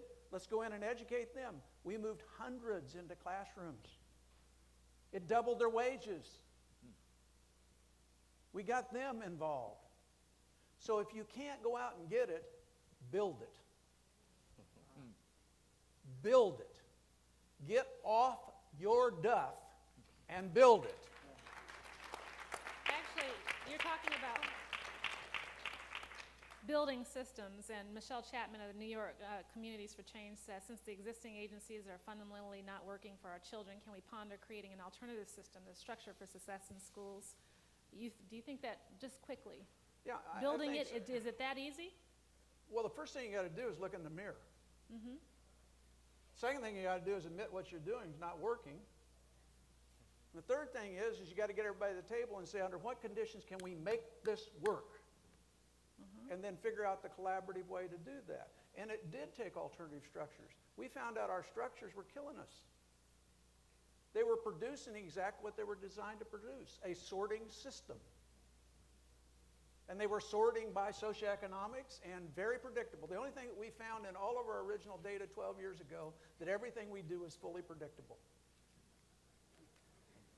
The wealthy were going to do well. And the poor were going to not survive. So what you have to do is change the predictability of the system by changing the structure, and we found out if we change the structure, it would drive a new culture. A culture of inclusion, a culture of engagement, a culture of honesty, a culture of sharing, and a culture that looks in the mirror on a constant basis and organize the structures to do that. And structures can dictate what happens. Diane Ravitch talked about that in terms of the case of Finland. I actually want to highlight the case of Brazil. If you go to Brazil, you see a system where your basic education, what we consider K through 12 education, they call it basic, you actually have to pay to get a high quality basic education in Brazil. Yet access to higher education is free if you can test into it. And the only people who can test into it are the people who had the paid for education. And so what we consider public education, which is for all the rest of us, you have a situation where once they go through a crappy system, they can't get to higher education because they can't test into it. And then when you look at the professionals across society, you actually see that those who got a college education have access to the jobs. Now here's the twist. Over half, a majority of people in Brazil are people of color. They're Afro-descendants. Yet they're less than 5% of the professional class in Brazil. And so what you have is structural racism in this case, and you can see how the education system can be constructed to actually dictate and predict the outcome. So I want to just offer this. We have Tanya Clayhouse in the audience. Hey Tanya, where you at? She's with the Lawyers Committee for Civil Rights, and she asked the question. The Departments of Education, and this is actually for Pedro or Michael.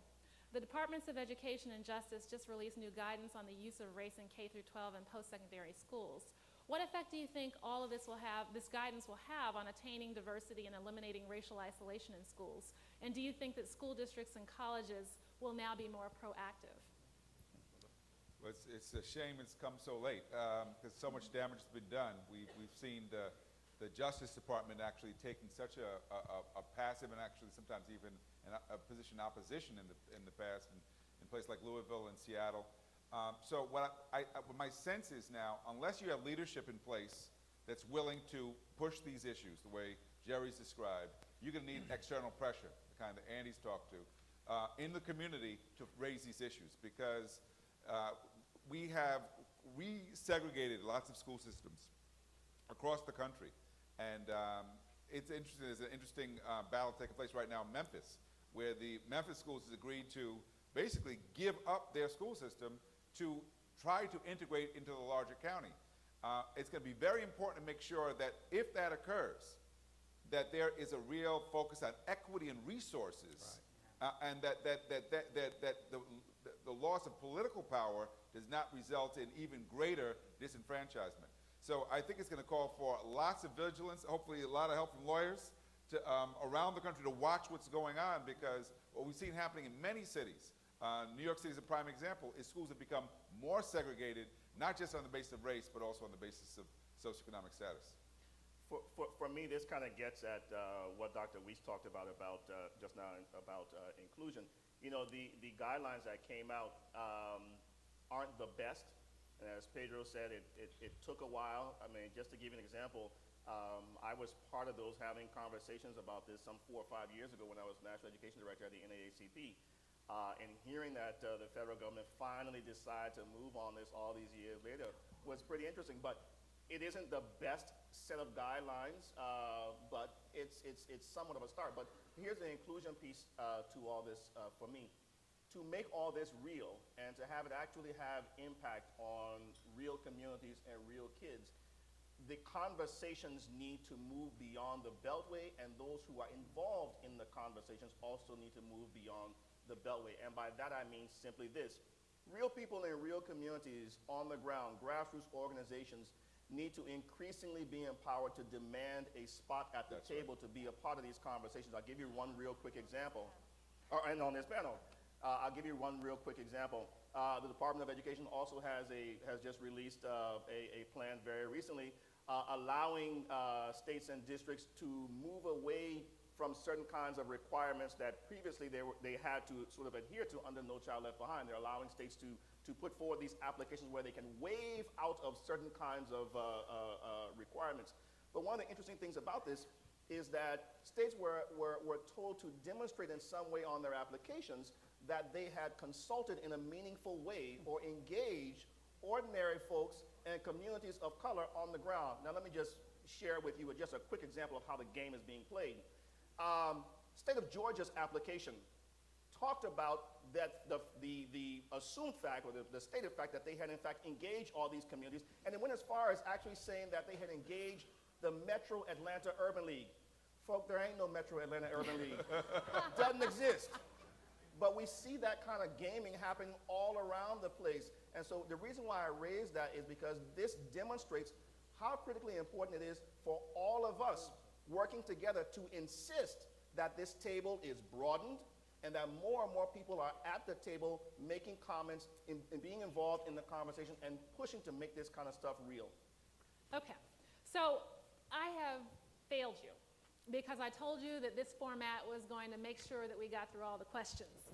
I don't think that we're going to make it through all the questions, but I'm going to try to do my best. We only have a couple of more minutes, and I would like this to be the quick round, meaning that I'm going to throw the question out, and I'd like for you to answer it quickly to the best of your ability. Joe, we have 2 questions that are related to teaching, and one is the question of how do you re-empower teachers in a climate that reinforces that low-income students and test scores means that teaching is inadequate, and also why has society undermined the significance of teaching as a profession? Wow. I don't, to be honest with you, I don't know how to answer that first question. I'm just going to be completely honest. I mean, I think it really, it's a case-by-case basis, but I think it goes back to what John was saying last night, John Jackson, that if our sole focus is focusing on weeding out teachers, then we have a incredibly wrong focus in general. So I think it gets back to meeting teachers where they're at, because they're learners as well, and helping them where they're at to get to a better place to support their students. With regard to the second question, wow. Now I'm trying to remember the question, actually, because I was so wrapped up in the first one. We've undervalued teaching as a profession. Okay. How do we actually? I think the deprofessionalization of teaching, as a lot of people have said, I think that requires all of us really to sit, to think about and reevaluate what is the role a teacher has played in our life. I know my parents are both teachers. I think it's very much an individual thing, but it's up to us to change the debate to a more productive place. And as Pedro and Diane were talking about, we can control the conversation if we choose to do so. Sometimes asking the right question can lead us in a direction where we are redirecting the conversation to a place where we want to go. That's a complicated issue. I wish I had an answer, but it's up to us as individuals, as community leaders too. Dr. Weast, quickly. Quick answer, treat them like they're in the military. Every recruit that's brought into the military, they want them to succeed. They give them the best training, the best weapons, the best support, the best everything, and guess what? They put them on a team, and that team works with them totally, and they want them successful. You treat a teacher that way, guess what? You'll have a successful teacher. Okay, so Andi and Mary, we have a number of questions about collaboration. Sarah Johnson, how do we get our parents, communities, and teachers to care and support? Someone asked, how can churches or other religious groups assist with this movement? Someone asked, how do we build Republican support for public education? Someone said that we speak of the necessity of collaboration. This is Melissa Fox from Capital Bookshare. But I agree, but education reform or the ideas therein are very divisive. How do we come together? So the same question of collaboration, how are you all doing it in the work that you do? Sure, I mean, well, there's a lot I have to say. First of all, I think that the way that the question was asked is that parents don't care and don't support, right? And I'm going to call Pedro out a little bit because I've heard him speak 1,000 times. And he talks about the fact that his parents raised 4 kids? 6 kids who all graduated from college and never went to the school, right? Because they worked and didn't have the time.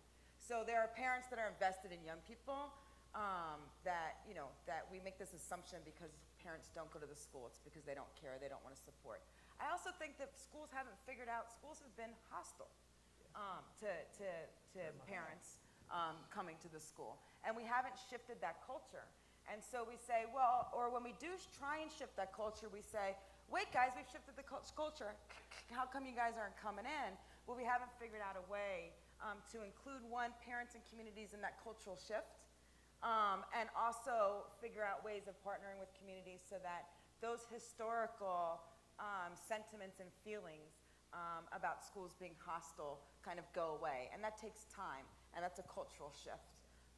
And so I think that's, so schools that can partner with community agencies and schools that can partner with parents and schools that can partner with communities and make schools the center of communities is when you start to get more participation. And that participation can vary. And using Pedro's family as an example, being at the school doesn't necessarily mean that a parent doesn't care about their child. And Yvonne Knight actually wants to hear you answer the question about zero tolerance policies and how the student-parent connect works with addressing that. Can you repeat that question? Yep. Andi Perez, how do you feel about zero tolerance structures in U.S. schools? Sure. I mean, the Alliance for Educational Justice and Youth United for Change does a lot of work to end what we call the school-to-jail track, right? So zero tolerance policies have consistently pushed students, in particular targeting students of color, in particular black males, and pushed them out of schools. It's intentional. It's part of, it's part of feeding a low-wage labor force. It's part of feeding the current economic system in the U.S. And so we've consistently fought to try and change zero-tolerance policies locally in our schools, but also trying to influence policies on the federal level and implement more restorative justice practices. So yeah, and just the one thing I want to point out, and the way that I frame it a lot in my mind, is I fought a lot when I was a kid. I dropped out of school 3 times. I got in a lot of fight. I was even arrested once, but I was never arrested at the school. For what? What were you arrested for? We all want to know. But I wasn't arrested at the school for fighting. I come from a family of, my father's a teacher, and I came home one day with a black eye. My father said, you go back to that school and you kick that guy's butt, or you don't come home. Right? And so this is culturally how I was raised. Guy. Right. Guy. Yeah, it was a guy. But there wasn't a fear that if I did that, or there wasn't a fear that I would get arrested. And I went to a neighborhood school.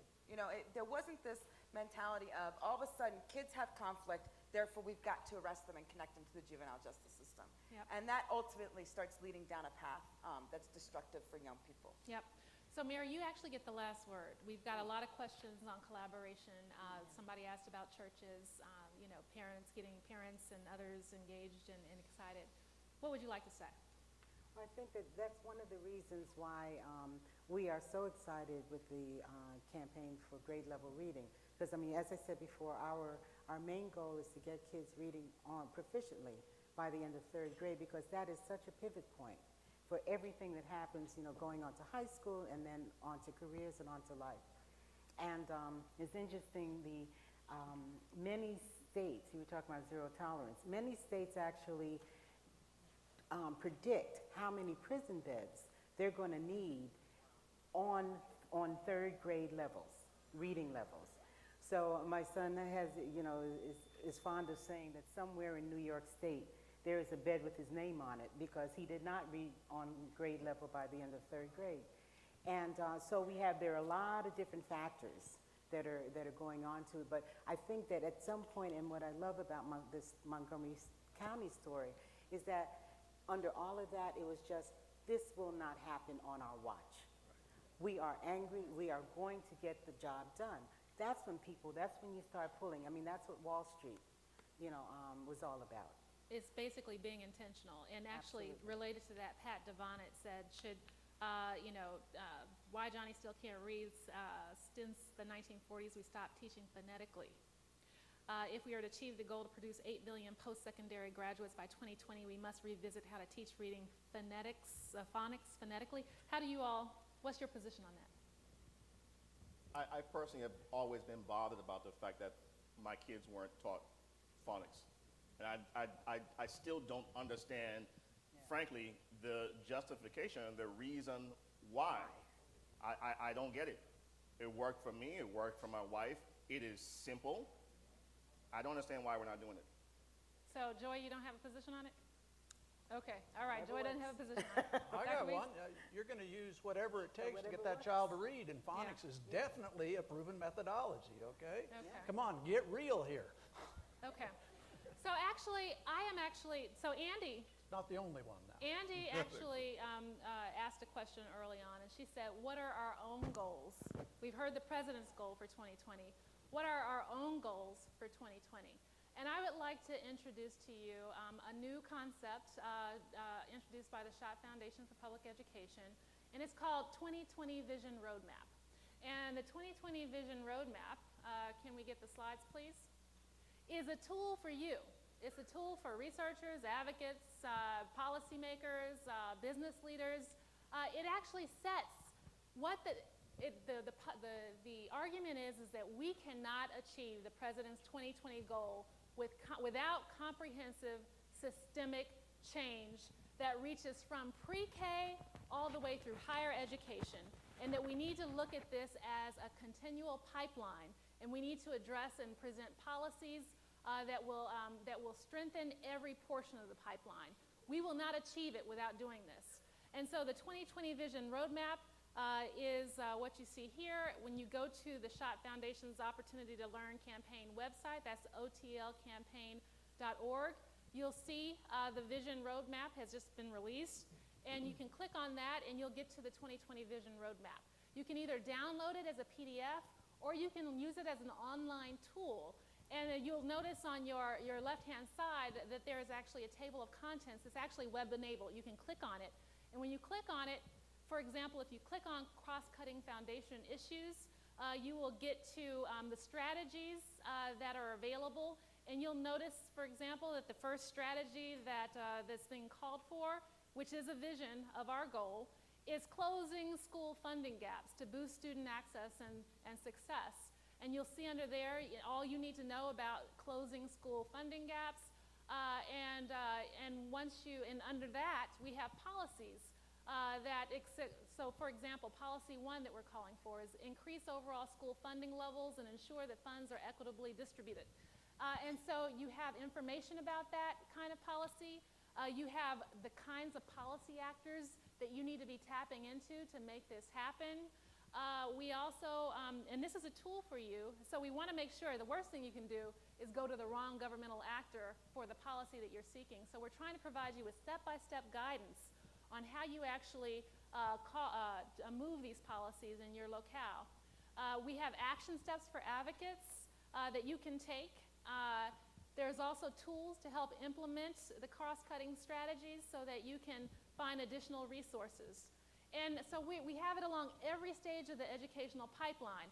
For early education and development, we have the information you need, including the call for publicly funded universal high-quality pre-kindergarten school for all 3- and 4-year-olds. That is something that's being called for. and we're providing you with the information and the strategies for achieving that. K through 12 education, we have information and strategies there, and higher education, we have information and strategies there. And so with that, we encourage you to visit the 2020 Vision Roadmap at this website address, which is otlcampaign.org/vision-2020, so that you can actually use this tool. This is for you on the ground, and it's also for policy leaders. It is, Andi, what you said, what is our vision? This is our vision for achieving it, and it's comprehensive, and it's what we believe is necessary. And we hope that you use this tool to help you advance these policies and tactics across the country. And so with that, let us give a round of applause to our fabulous panelists for a fantastic job. And let me also remind you of two things. One is that Dr. Diane Ravage will be outside in the, to your left, signing books. And so please do visit her, get a book, and have her sign it. And also, shortly, we will also be beginning the next breakout session. So with that, thank you so much for your time and attention.